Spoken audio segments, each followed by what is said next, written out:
It begins with the inferiority we have in our own thinking.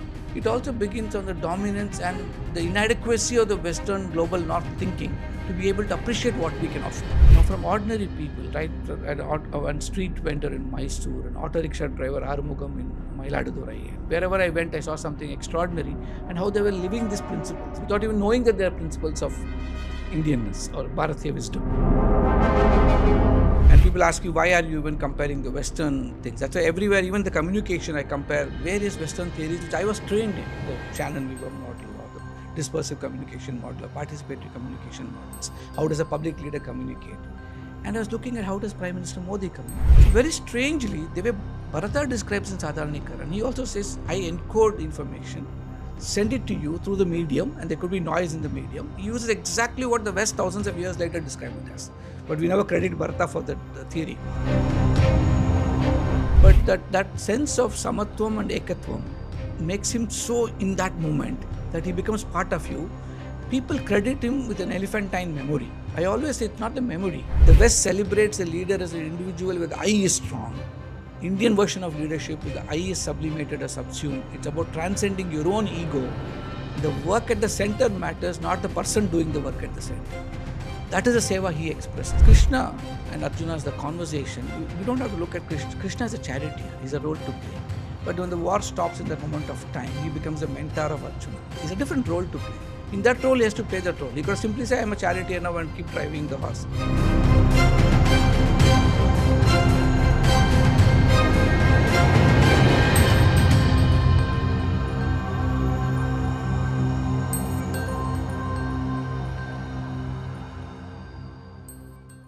Namaskaram.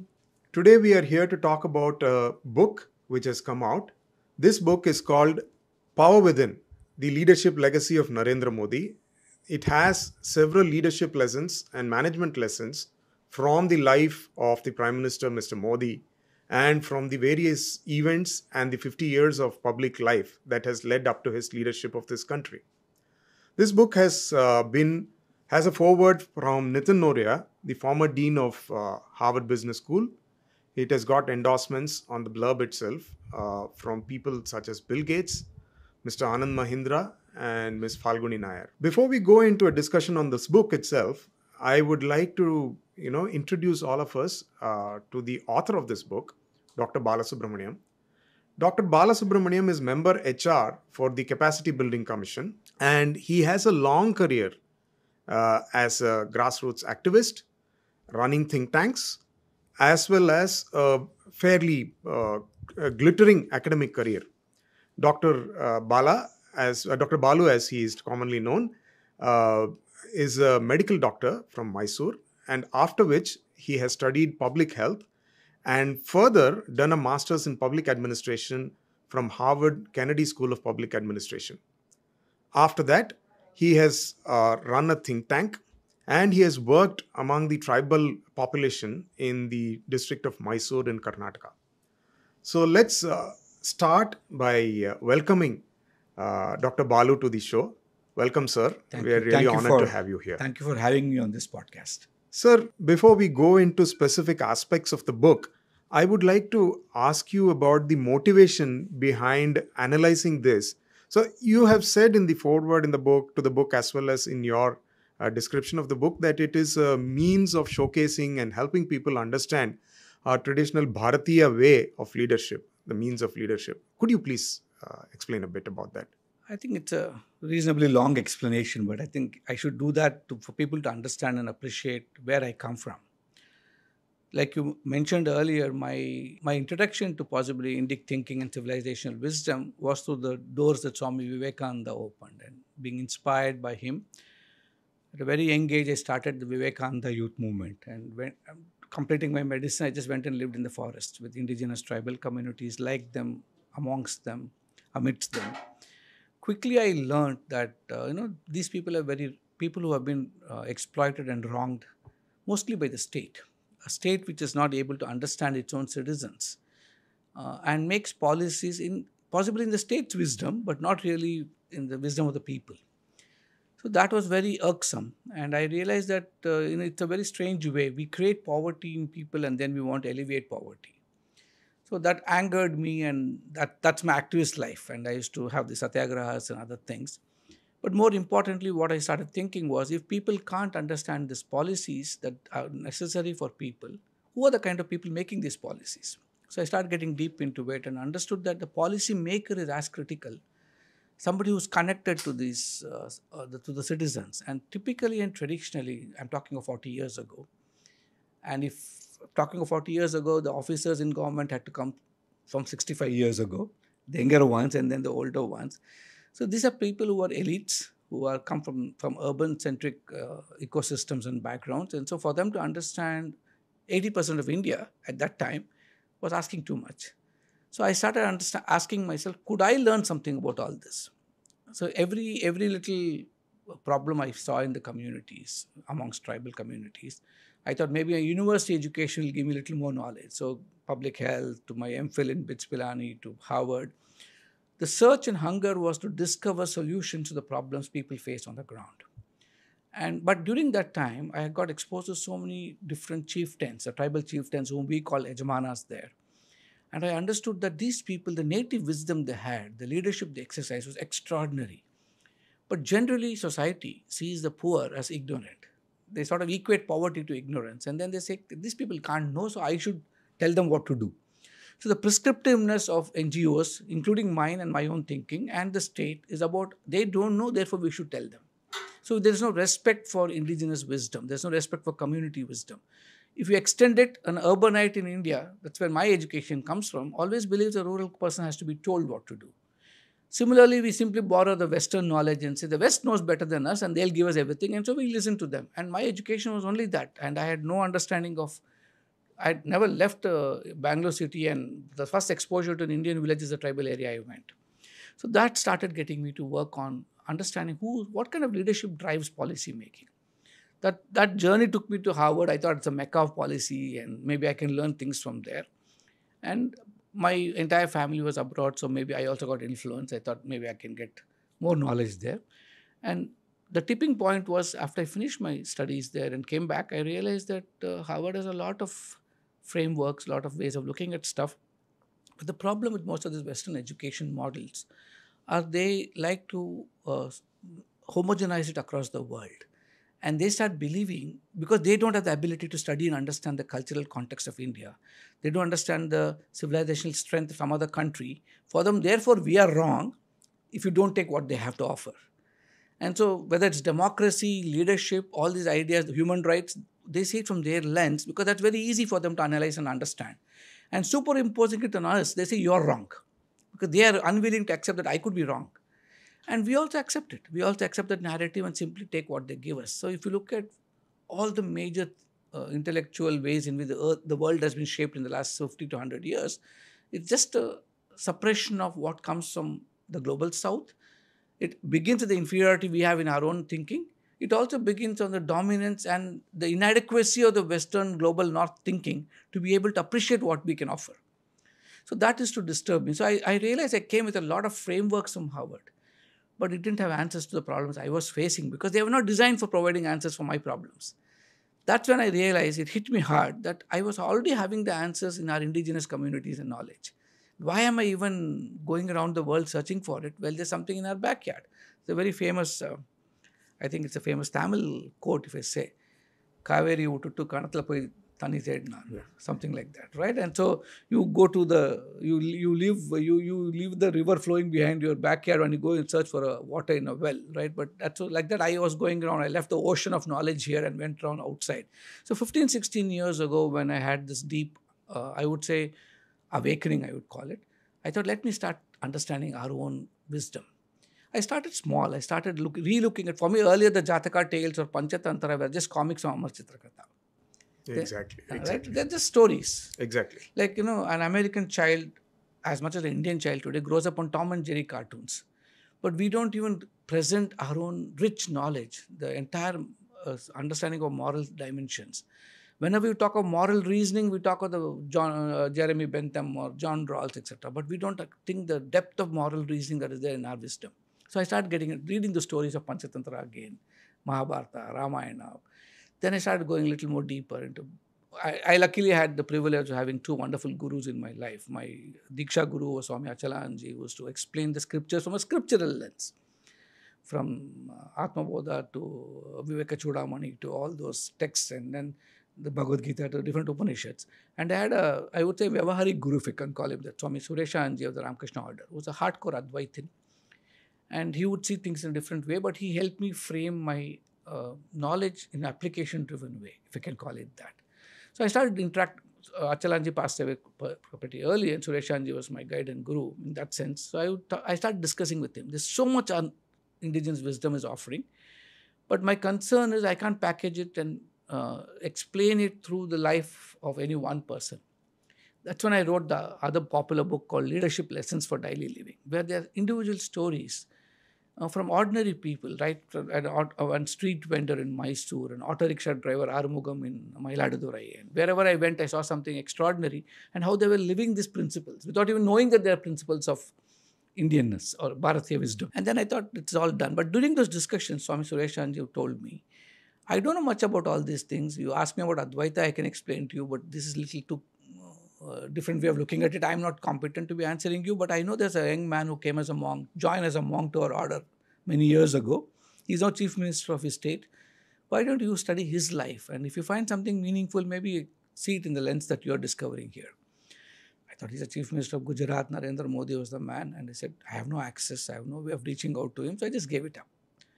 3 years ago, when I was appointed by him as the member of the Capacity Building Commission, which reports to him, it suddenly opened up an opportunity of seeing him from close quarters, understanding his thinking, seeing people who work with him very closely, talking to them, talking to his cabinet colleagues. Then I thought, here is an opportunity where I'm seeing a lot of fit. And, in our country, as in any other country possibly, if there's something heroic that you see, we make heroes out of them only because we don't have to imitate them. We make it so unattainable. Vivekananda, great man. Or Aurobindo, wonderful person. So we make them so big, put them on a pedestal. We celebrate Jayantis. And we think our responsibility is put a garland, do namaskaram, and then you're done with it. You don't have as they say, everybody's happy as long as Vivekananda is born in the neighbor's house and not in my house. Right. And we don't want to imitate, right? We're all comfortable with it. Here I thought is an opportunity of a lived example I can see in flesh and blood. And I thought maybe I can start going deeper, take his permission, ask him whether I can do research. And so we had a team of wonderful researchers from Brihat who went deep into his life. So we were looking at all the materials. So 50 years of his life, from 17 to 19 was when he was traveling around the country, which is a very private journey for him. I would call it the darshanik phase of his life. But then later on, we had access to public information, I had access to talking to him several times, talking to his close colleagues over the 50 years' time. And I thought several of the concepts I was describing, he was living them. And he was very clear. He said he's not somebody who has gone to Harvard or acquired leadership degrees or attended workshops. He's learned it only by understanding the Indianness of it, the scriptures of it. The connectedness comes from talking to people at the grassroots. Being a pracharak gives you the advantage of traveling down the country, meeting all kinds of people, living in all kinds of circumstances, challenging yourself every day and understanding the pulse of the people from a first lived experience basis, not somebody coming and telling you this is how the poor live. And I think all that aggregated in him manifests in different ways. And so this book is a book on Indic leadership, using him as an example, mainly to tell the world that anybody can try to live this. It doesn't mean you have to be prime minister of a country or president of a country. A tea seller on a railway platform can grow into being the head of a dynamic and vibrant nation like ours today is no easy task in a situation where political barriers are so much, barriers to entry are so much. Negotiating through them, being a politician when you have to be a politician, so the dharma of a politician is also maintained. But once you finish and win an election, the dharma of a statesman or a prime minister has to take over, differentiating this role from self and clearly playing the role the context requires. I thought here's a story that needs to be told, and that's how this book happened. That's a fantastic and a very fascinating introduction to what you have tried to take away as lessons from the life of Mr. Modi. I would like to, take this further and look at various facets of leadership, the typical facets which we say, the leadership by serving, the communication capacities of a leader, the ability to stay calm during a crisis. So I would like to walk through each one of these facets and try and get your insights which you have captured in this book. First thing that anybody would really, which will strike about anybody about Mr. Modi is his capacity to communicate. And, that's something which many of our leaders, and which Mr. Modi exemplifies in a big way, is the ability for each person who is meeting him on a one-on-one basis to feel that he's respected and to have his ear. So what is this phenomenon? Can you please explain a little bit? I think today communication is such a critical component of exercise of leadership itself. And the way I describe leadership also, and this is something which a lot of people keep asking me, why I myself write in the preface, why another book on leadership? Thousands of books get published, leadership for dummies to something else. Why one more to this literature? What is so unique about this? Is there something unique about it?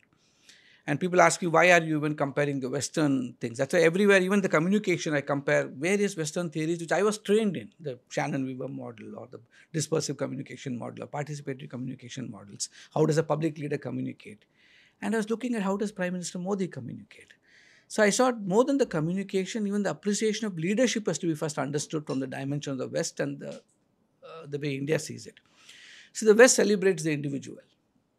If you have no followers, you have no identity. You're not a leader. No, you look back and there's nobody behind you following you, then you feel insecure, empty, and then you're finished. Whereas that's a distinct difference in India. In India, it's not about the individual or the person, his behavior or traits, but it's about the leadership acts he undertakes in the service of the other. So there is a duality. There's me and you at the first level. And then I understand the self, understand you, and leadership is the actions that binds me to you. And to appreciate communication, you got to understand this bonding. And that's what Bharata says so beautifully in Sadharanikaran. He explains, we see Bharata as just as an extraordinary Muni who would describe Natya Shastra and look at it from the arts perspective. Well, it's so critical. But we are all living and acting every day, in every moment of time. We are all constantly communicating emotions to different people, different kinds of emotions, from a family life to a business life to a professional life. We don't even process it as communicating emotions. We process communicating information because the West has trained us to think you communicate information. So very strangely, the way Bharata describes in Sadharanikaran, he also says, I encode information, send it to you through the medium, and there could be noise in the medium. He uses exactly what the West thousands of years later described it as. But we never credit Bharata for that theory. And you decode it and understand. The difference between the West and the East is so powerful, between India and the West. The West stops at information processing. Whereas Bharata says, information is not what the way communication should be filtered. The bhava that you package along with the information. So he says the ultimate in communication is creating sahridayata. Sahridayata. So I become one with you in my emotions. And in that space, though there's a duality, there's a oneness. It's a very powerful thing. Leadership is all about co-generating solutions. It's not about asking you what to do. The West looks at leadership as my ability to influence you to do what I want you to do. Whereas Bharata in his so subtle way says it's not about that. You begin with that, but the emotive connection becomes so strong. There's an Advaitic expression in which that co-generated expression of action is what leadership is. And Prime Minister Modi embodies this. If you watch him in a meeting, he gives you, and the several other qualities that adds up to his communication. The principle, I would say, is embedded in Sadharanikaran. But Prime Minister Modi gives his completeness to the here and now. This is something that I've noticed even in his public appearances. There is a certain ability to be in the moment. Perfect, yes. Which I have noticed, you will see the other people on a stage, there is some performance or something happening. The other people on the stage are looking here and there, fidgeting. But he's paying undivided attention to whoever is performing. Where does this come from, sir? I think that is a spiritual quality. In fact, I describe it also in the chapter on spiritual, leading spiritually chapter. But essentially, it's that complete sense of being here and now. Eckhart Tolle's power of now. I also use it as a reference to describe it. But that sense of samatvam and ekatvam makes him so in that moment that he becomes part of you. People credit him with an elephantine memory. I always say it's not the memory. If I'm in the completeness right now talking to you, I can never forget this because it's a lived experience for me. But if my mind is processing, what should I answer you? What will your next question be? How is the audience going to be? So this ability to be equipoised, to be detached from the consequence of the actions that I'm performing, not being influenced by the past, nor getting worried about the future. Gives me the space to be in the here and now. And that's exactly what Prime Minister Modi does. And that gives him the ability to remember everything.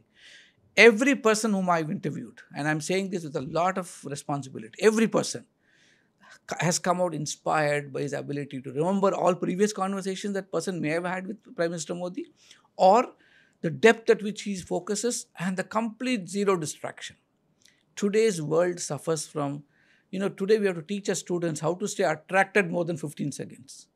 So I think if you look at the Patanjali's Yoga Sutras, and if you look at the whole concept of dharana, but before that there's a precursor responsibility of yama and niyama. Yama and niyama. Without yama and niyama, there is no dharana, no dhyana, nothing. Nothing. Unfortunately, many people, in understand modern that. world, forget that yama and niyama are very critical. Right? And we don't think that's important. Yeah. I'll just sit for 10 minutes in the morning in front of some idol and and they call it dhyana. That may not even be dhyana in my case. At least they're sitting. But Prime Minister Modi, I think from what I observed of him, has been able to cultivate, and I'm not even saying it from an event or anecdote, from my repetitive patterns I saw in my research. In the sense, it's an academic book, so looking for these kind of patterns, looking for different ways of validating what I saw and triangulating information with different people. And I think he's been cultivating this yama and niyama so much that it's become part of his life.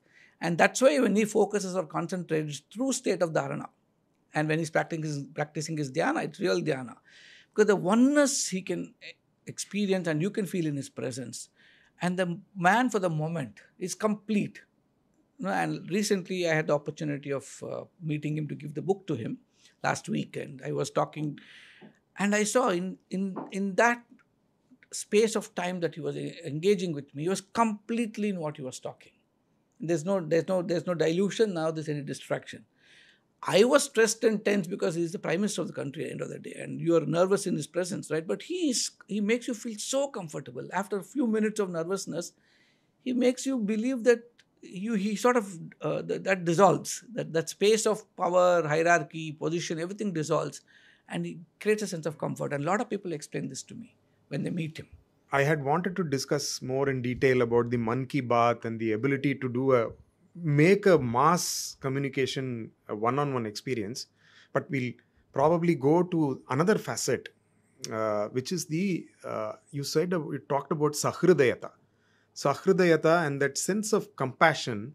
So I remember, and you mentioned in your book also, I remember that the first Independence Day address that he gave, where he said he referred to himself as Pradhan Sevak. So, and then again, it has been proved again and again in various schemes that we take at scale and so on, or in fact, the biggest example being the Vaccine Maitri program, where there is a sense of reaching out, a sense of compassion. How, people say that compassion is critical to leadership, but unfortunately, we tend to glorify those kinds of leaders who do not show this kind of some compassion. And where do you look at this? He is a man in a very, very ruthless profession, at the top of a very ruthless profession, geopolitically as well as internal politically. How do you reconcile that? How do you approach that? Funnily, a person who's watching one of his photos and the photo with me in the book, he's so smiling. Or if you look at when he met Jasprit Bumrah's family with the child, when he's holding the child, on his face, you can see the grandfatherly love, right? And most of us are seeing a public persona of his where he's stern, he's firm, and he's always looking very tough. I think my way of understanding him is he's extremely compassionate. And I write about an incident in this book, which one of his colleagues has narrated, where the bird hits the glass partition and it falls down. And he's having a meeting inside the hall. He walks away. He stops the meeting and goes and attends to the bird and makes sure the bird is okay and then reconvenes the meeting much later. This is just a symbolic, anecdotal, compassionate thing. But the way I see him, compassion and seva are interconnected for him. And it was an incident. In language of leadership, Warren Bennis calls it the crucible moment. All of us have crucible moments, different kinds of crucible moments.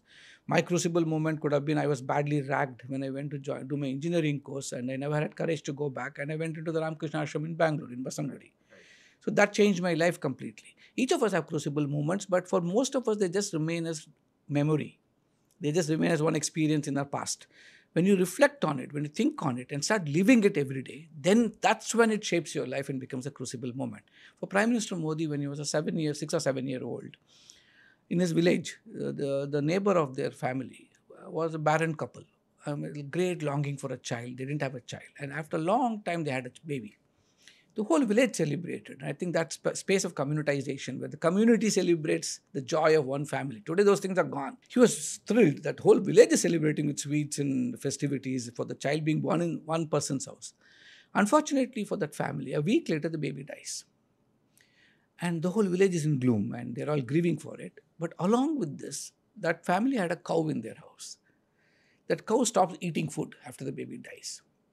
And little Modi is confused and he's not able to reconcile what's happening. So he goes to his father, and his father, possibly in his own fatherly way, explaining to small little child what's happening. He says, no, maybe the cow is grieving for the baby which died. So that's why it's not eating. A week later, the cow also dies. It just fast or starve, whatever you call it, to death. And Modi is affected. But then what? That's a crucible moment for him. And that time he tells himself, if a cow, it's an animal, can feel so strongly for human life, how much stronger should I feel when another human being is suffering? What should I do about that suffering? So it's a combination of compassion and seva you can see here. And seva is real seva, and that's the beauty of Indian thought. See, when you talk about the Western world, when you say service, I think service doesn't really capture seva completely. Service in the strange way in the West looks at as helping somebody. Helping is always transactional. I do something for you, you say thank you. If you don't say thank you, I feel disturbed. This man is not even polite to say thank you. But seva, like Vivekananda said, is seeing the instrumentality of action. In seva, there is no doership, there is no enjoyership. Seva is the real worship of the divinity in the other. It is Shivajnane Jiva Seva is what Ramakrishna Paramahamsa said. I have to understand the divinity by serving the God in man. So that is seva. And it's always the other. And I thought that is the tipping point of Prime Minister Modi. And the sevak is usually has a sense of gratitude that you is allowed to do this. Yeah, that I'm allowed to do this. This privilege has been granted to me. And I think I see that in the Prime Minister, where he sees serving the nation and its citizens as an opportunity. And therefore, for him, it's just another opportunity. The way I've seen 50 years of his life as a pracharak, it was one opportunity. As the organizing secretary of his party is another opportunity. But the undercurrent seva is very strong. And if you look at what Vivekananda said, he said the national ideals for India should be seva and tyaga. Many of us think tyaga is sacrificing all this physical comforts, not having a house, not having good food. I think we're all very myopic in our understanding of it. It took me a long time for me to understand it. I think what Vivekananda must have meant, and that's what I interpret, and that's what I've seen in Prime Minister's life, is tyaga of the I. The West celebrates a leader as an individual where the I is strong. Indian version of leadership is the I is sublimated or subsumed. It's about transcending your own ego, and the work at the center matters, not the person doing the work at the center. That is the seva he expresses. It's not about being Prime Minister or Chief Minister or now a recognized global leader. It's about what needs to be done. And that is the real compassion to me. Compassion it begins with compassion to oneself and compassion to others. Without compassion, you can't be an instrumentality of service. Because in that one space, you become the other. And I see that as a common theme, even whether it's Buddhism or Jainism or any religion, even Christianity, all these major religions, Islam, all of them describe service in different ways. And finally, it's all about discovering yourself in the service of others, like Gandhi said. And I think that's his journey. That's a very interesting way of looking at it. So in the practice of service, sometimes service has to take different forms. For example, you speak about a specific shloka from the Mahabharata where Bhishma says that protecting others is part of the ways by which a leader expresses himself. And in the protection of others, for example, things that he has had to do, such as the retaliation to the Pulwama attack or the action to pre-370 actions to ensure that there's calm and peace. All of these requires a certain sense of being centered. Or as you put it in the book, the Sakshi Bhava, which we almost all are, especially more than the yoga, the Advaita, all the darshanas talk about the Sakshi Bhava. Can you expand a little bit more about this, sir? See, I think I'd like to connect two, three things. Though, like I said, a lot of things I've written in the book they are all books by themselves. I would try to synthesize it in a as simplified way as I can, so that the reader understands the enormity of Indic thinking. That is my intent. So I know I brought in a lot of concepts. I can always be criticized for saying too many concepts, but it's a risk I took because there's only opportunity where you can provide where all these concepts actually matter, and the synthesis of all this is what can express itself as leadership. See, when I say Sakshi Bhava, it also means ability to go to the balcony, to see yourself be the instrument in the drama that is unfolding. And it's also a concept you should appreciate if you look at the Bhagavad Gita also, everybody has a dharma to play. So that's the beauty of leadership. I talk about differentiating role from self. Now, most of us get confused with the roles we play. We fall in love with the role. Let's say I'm a bureaucrat, I retire at 60.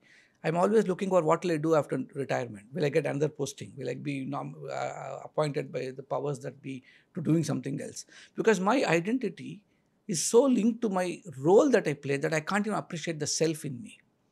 And most people I see suffer from that. Krishna and Arjuna's the conversation, we don't have to look at Krishna. Krishna is a charioteer. He's a role to play.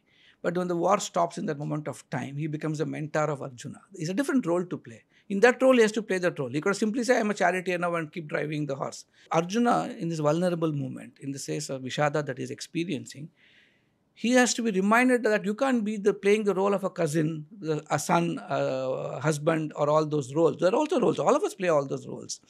But leadership is about understanding what role to play in what context and playing it with the 100% that's demanded of you. I think that for me, the Bhagavad Gita, the starting of the Bhagavad Gita reminds us that each of us have different roles to play, but leadership is always in context. Appreciating what role I have in this context and am I playing it. That you can only validate if you have Sakshi Bhava. If you go to the balcony and say, hey, I'm not playing the role I'm expected to play. You need a Krishna. You can be your own Krishna. See, in the ultimate sense, there's no Krishna, there's no Arjuna. You're both. But going to the balcony enables you to play the role of Krishna for yourself and see down and understand, no, I'm messing it up. I'm not really appreciating what is my role here and how I should play it. What is my dharma in this particular context? Like Vivekananda says, a scorpion's dharma is to sting. It has to sting. You cannot say, Scorpion, I'm non-violent, you also be non-violent. It doesn't work. So he has to be goaded to act. I think as a prime minister, he's got several roles to play. Even as the role of a prime minister, he has to safeguard this country. And that's what I explained Rajadharma in the first chapter itself. When Bhishma explains to Yudhishthira that being a king is not one dimension, he gives 10 tenets of Rajadharma, where protecting your citizens and ensuring security is also part of your Rajadharma, as much as taking care of their welfare. Each of them describe it different ways. Yudhishthira gets a lesson from Bhishma from a particular context. The war is done, all the killing has happened, but he still has to rule a country. And what are my tenets? So Bhishma never says don't go to war. Protecting your citizens needs war in the role that you're playing. That's your dharma too. And you have to enable it. So if the prime minister is seen as a very strict disciplinarian in a particular context, that's his dharma, he had to play in that context. If he is seen as a person who has to reciprocate or respond, or in the recent speech he gave yesterday on the Kargil thing, well, if somebody, his role is to protect the sovereignty of this country and he has to play that role. He can't say, I will sit back and do what I am possibly comfortable doing. He can't say that. He has to play the dharma. If he sees poverty in some place, he has to fight the poverty and do something for that too. So you can't tell why is he giving rice free or taking healthcare free. In a particular context, person below the social safety net has to be protected. So we all play different roles. And so for me, it is very easy reconciling watching the Prime Minister. He's so clear in the role he's playing that there's no confusion in his mind. And in one other context, if I were to explain this a little more, if you look at, I didn't write about it in the book, but if you look at the way Valmiki describes in his Ramayana, see, we all waste time saying, did it happen, did it not happen, that we don't even look at the message. Even if the story that Vyasa brought out in Mahabharata or Valmiki simply wrote it in the Ramayana, or whatever scriptures that we have, the creative genius of the person writing this must have come from the social realities of those situations or contexts, right? We cannot even dispute it. Now, Bharata comes to Rama and says, listen, My mother did whatever she did, but the point is, the end consequence is you are a coronated prince and you're going away. Now, you say that's your dharma to follow what your father has asked you to do. And finally, it looks like my dharma is going to be to rule, but it's unfair, he says. And the conversation is so beautiful. He says, it's all unfair. You were trained. Bharat was never really trained to be the king. Right? He said that he accuses Rama. You were trained, you are the favorite. Everybody, the whole country knew, the subjects knew you were going to be the king. Suddenly it comes on me now. I'm unprepared. I'm untrained. Well, I might know archery and learned it along with you. I went along with you with Vishwamitra and all that. But it is not with the intent of, it's always the intent of supporting you. It was never the intent of taking your place. Suddenly I'm in this position. What's your advice for me? And that conversation is so beautiful. He says, I'll take your paduka and keep you as a representative. But that doesn't mean I can govern with the same spirit that you can bring into the table. So tell me, what should I do? And Rama gives a very lucid description of how should he protect his citizens, how should he protect the intellectual class. You can call him by the Varnas names, whatever you want to call it. How do you protect the laboring class? How do you protect the warriors of the country, of his kingdom? How do you protect trade? How do you ensure, how do you deal with currency? And how do you make sure that there's a economic volatility doesn't happen? It's a treatise in understanding how public administration should be conducted. What is the importance of mantra shakti? He says, you may be king, but remember, you have to have the mantra shakti with you. The mantris have to guide you. And each mantra is different for different things. So you have to get the collective wisdom. Look at the concept, so powerfully elucidated there. Now come fast forward to Arthashastra. He's merciless in his description. Like Kautilya simply says, there are only two things for a ruler. You have to do Loka Sangraha, you have to do Yoga Kshema. That's all. The security is acquired by people and the securities they need, it is your job to provide. Societal welfare is your job to provide. And that encompasses everything. You can take Yudhishthira's Rajadharma that he was given or Bharta that he got from Rama. You distill it out, it comes to only these two things finally. But there's a very critical component. He says to do this Rajadharma, you'll have to prepare yourself.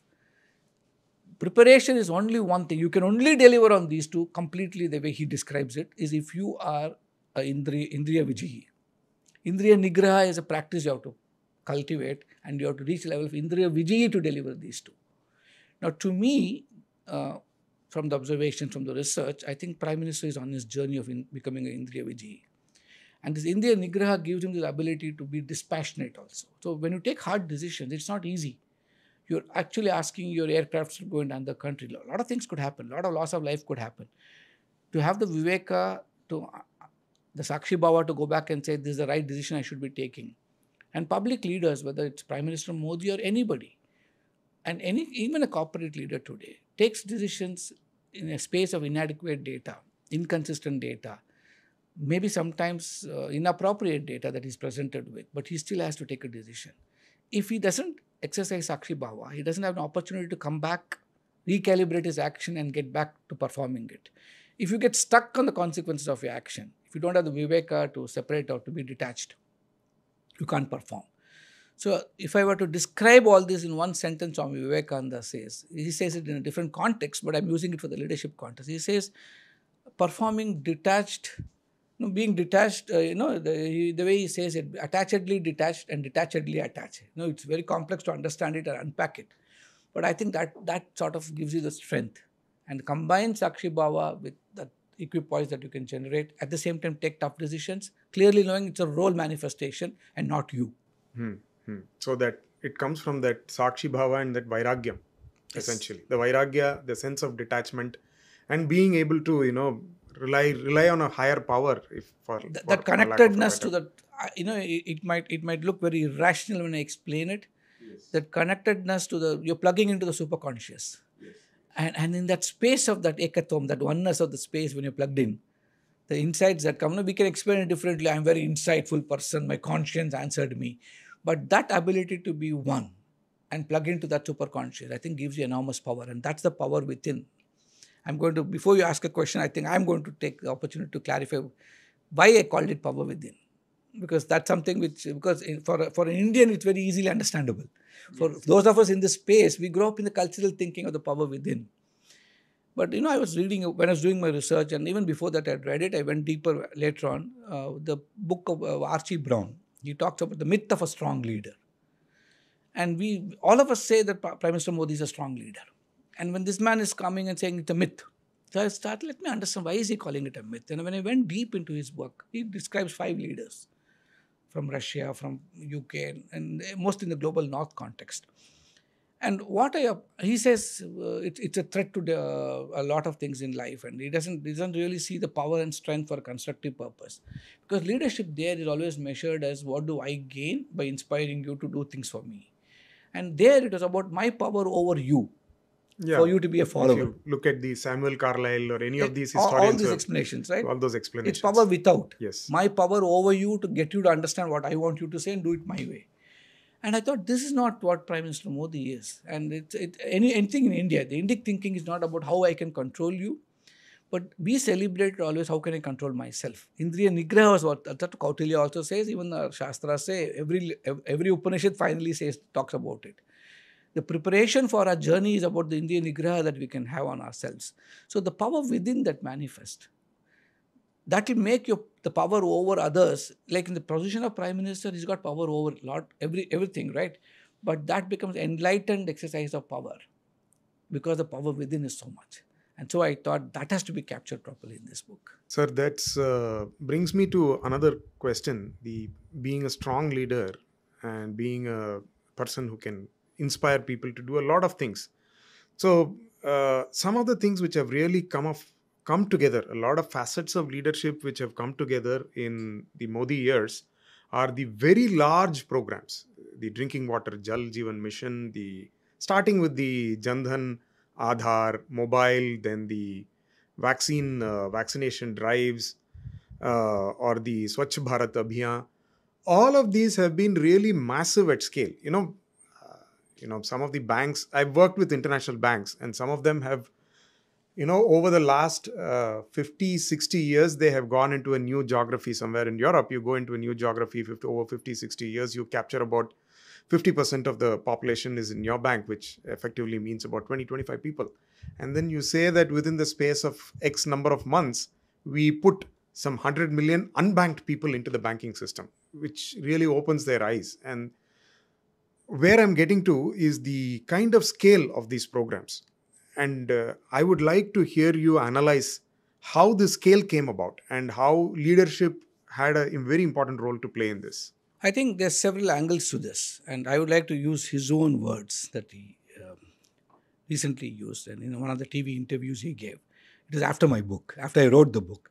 He talks of the 4S in that particular thing. He says if a country like India has to progress, and it requires enormous futuristic thinking to even talk that. He talks of scale, exactly what you described. We can't solve India's problems by saying I'll do a pilot and give 100 toilets. It has to be scale. He says first you have to define the scope of what you want to do. If your scope is I have to eradicate open field defecation, that's a scope. It's a huge scope. And the scale has to be millions of toilets. Every house should have a toilet. If I have to say waterborne diseases, eliminating it is my scope of work, the scale is every house should have clean, potable drinking water coming from a tap. Then you work out the solutions. But for that he also says scope, scale, and he says the standards you have to set. You can't simply say I'll give water. It has to meet a particular standards. And it thinks in systems. And that's why, in the context, in the system that you're operating, what are you doing and how do you do it? And all that put together, I think he's embedded with that kind of ability. More importantly, what I found is he's practical because he knows the rooted connectedness is there. I'll give a small example for that. In a world where the mainstream economy is overriding our rural economic models, that's a reality. When I was growing up, I could run to the little petty shop. Our mother would give us 5 paise and all of us would run and you'd still get some 5-6 toffees, small ones, and all of us could eat. Today, you can't even see a petty shop. Forget, you can't even see a 5 paise. That's different. But you can't even see a petty shop. But, when the scheme for Vishwakarmas was being conceptual, look at this ability. When he's a systems thinker, he understands that you'll have to have a community mobilization component. There must be an individualized ownership to the action. That's why he always says Team India for a new India. He never says government should do everything. So systems thinking enables him to say Samaj Sarkar Bazaar. He says India's problems cannot be solved by government alone. That takes a lot of humility to say. In a situation where the state is mighty and powerful and asymmetry of information power drives them to decide, he says we all have to work together. To me, that Sahridayata manifests as Sahakaryata. The recognition of all of us are important for this. No one person can do this. That's his ability to call for Jan Bhagidari. So in one stroke, he gets the civilizational strength of India, the community spirit, calls it in a modern policy sense as Jan Bhagidari. No country in the world has attempted a partnership state. He says development has to be a partnership model. So pretty much the modern state, even if you can look at it, it's effectively most modern state are Hobbesian in their scope and very much lumbering beasts in that sense of word. It is seeing like the state on steroids. That's what I write in this book, right? Yeah. And so, but he understands it. He also recognizes the strength of the state. He's not saying the state. He says the state alone cannot do it, but the state will facilitate, will kickstart, will collaborate. Everybody looks at the budget. And as though the budget is, but the budget only if it's applied properly with state capacity can it really deliver. But it can't do it without citizens participating.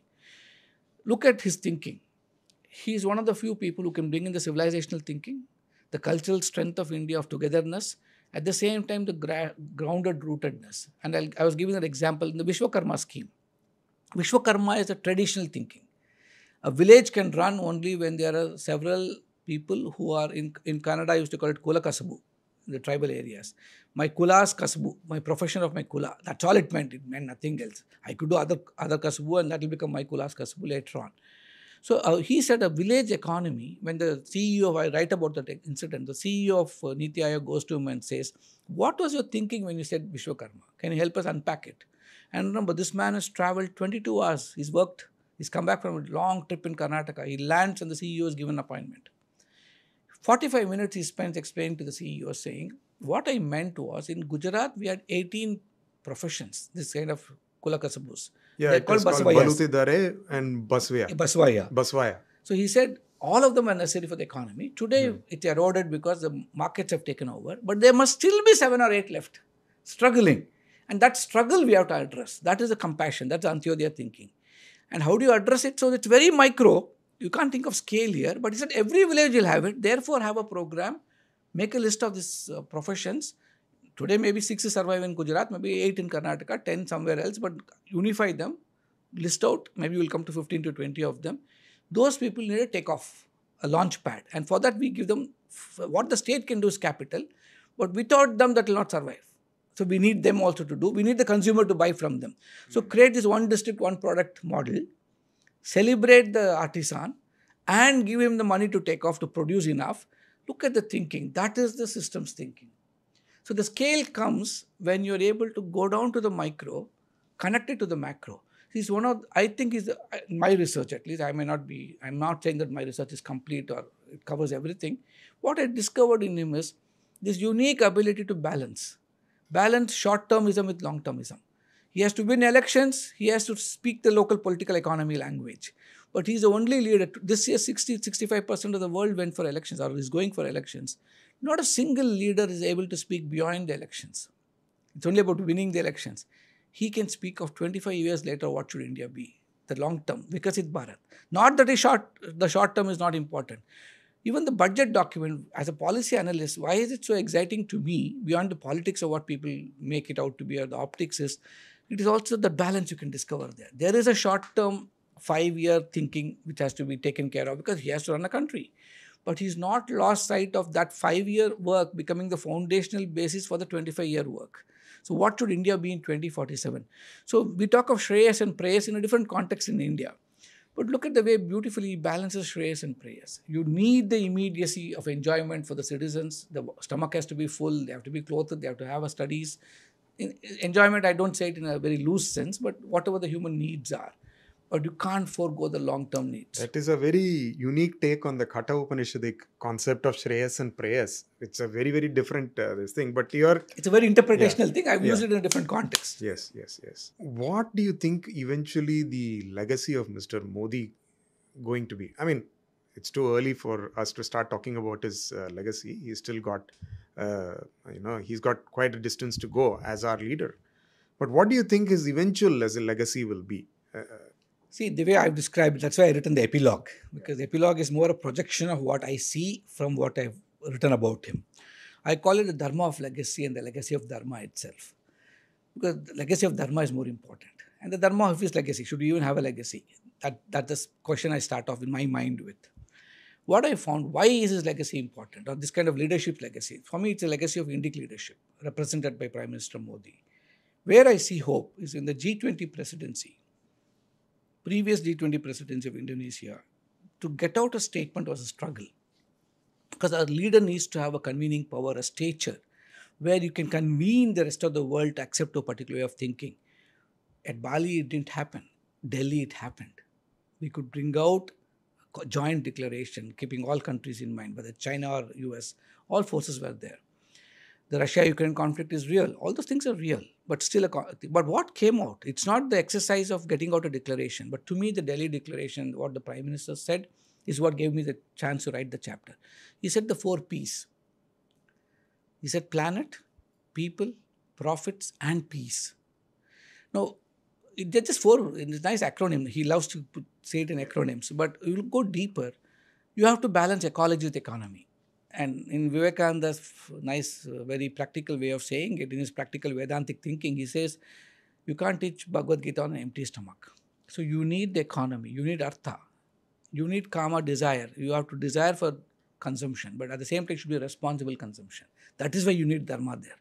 If compassionate capitalism and responsible consumption cannot happen if I'm not personally convinced. And that's why he spoke of life and the life economy, lifestyle for the environment. So I write about the Palasa tree and the example I gave for the summit that we take it. We ask for forgiveness and usually look for the fallen twigs to pick up. And that is embedded in his economic thinking. And so he can talk of solar alliance, he can talk of blue economy, green economy. At the same time, also worry about how agriculture should be supported and how it should be modernized today. So to me, this moksha, finally, why am I doing all this? Is looking for my inner evolution from the external manifestation of the inner evolution. And the powerful Vedic statement Vivekananda popularized, Atmano mokshartam jagat hitayacha.